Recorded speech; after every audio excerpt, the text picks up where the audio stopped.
It's now official. Elon Musk is leaving his role as a special government employee in the Trump administration, with a White House official confirming to me tonight that he is going to start the offboarding process this evening, which essentially includes paperwork. It's not totally clear what else.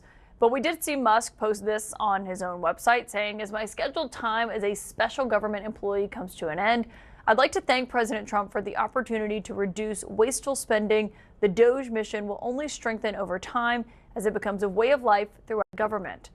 This is all coming as Musk has recently tried to distance himself from the administration to a degree, including when he criticized the president's big, beautiful bill, something the president was asked about today and essentially shrugged off. Well, reactions, a lot of things. Number one, we have to get a lot of votes. We can't be cutting. We need to get a lot of support, and we have a lot of support.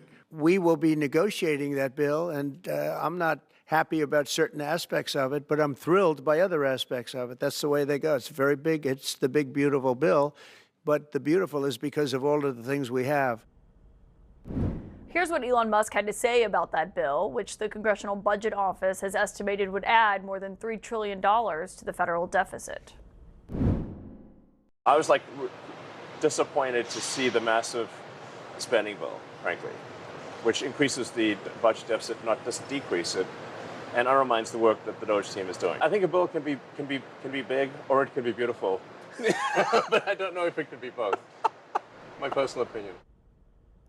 My source on all of this tonight is the veteran tech journalist, Kara Swisher. And Kara, it's great to have you here. What do you make of Elon Musk officially leaving his role that he is tonight? Well, it's a long goodbye, isn't it? I mean, he seems to be leaving and going out. He needs to work on his company.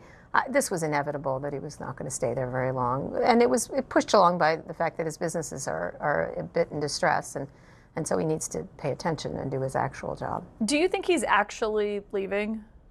I think he's probably frustrated by the pace of government. And when he goes back to his companies, he says jump and they say how high. At the government, they don't do that. And I think he found a lot more difficulty in finding real cuts and everything else. And I think they're only sending $9 billion in DOGE cuts which is nothing. It's a drop in the bucket, which means pretty much his effort was a failure.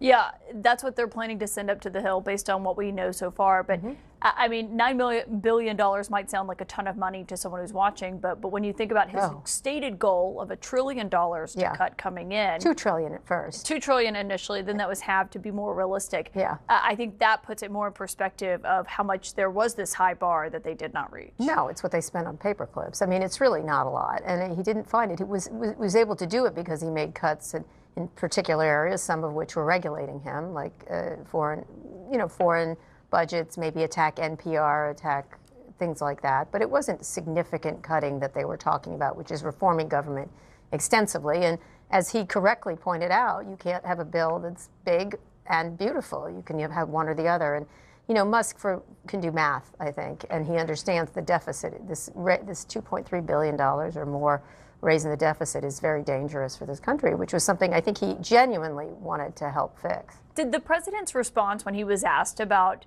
Elon Musk saying, it can be big or it can be beautiful, it can't be both, which he said with a laugh there, but I do think is a point that he actually probably believes. Were you surprised that Trump didn't have a stronger response to that? No, because he was just saying, yeah, that's the way it goes here up in there.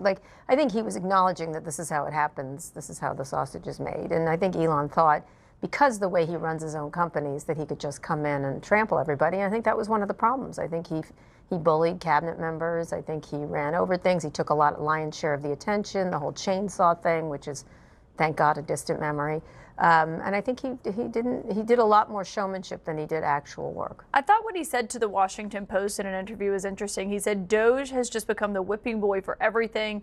Something would go bad, something bad would happen anywhere, and we would get blamed for it even though we had nothing to do with it. Oh, woe is me. So that's what when you're on the big leagues, that's what happens. You have to take blame, and he attracted attention to himself, so he has no one to blame but himself in that regard.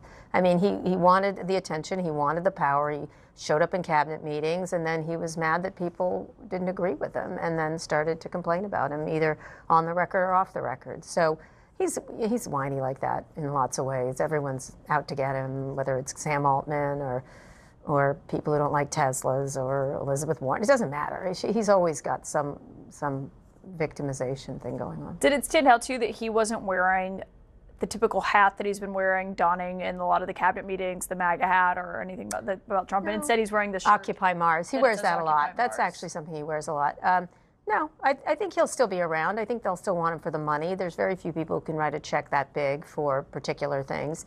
There's a lot of rich people, possibly a lot of easier to deal with rich people, I guess. But there's no one who could who really would bet that much, make that much of a bet like Elon does. And that is one attribute he has. His ability to take risks is higher than most people. Yeah, and it's not like he's totally gone from Trump's orbit. I mean, he was just in the Oval Office when the South African leader was there, and obviously had a huge influence on how that went down. Clearly, absolutely. I think he'll be able to call Trump up, but I suspect they found him a bit of a nuisance. That's what I understand from people there. You mentioned his other companies, and today we saw a group of Tesla investors send a letter to him urging him to commit to at least 40 hours a week running the company, saying his outside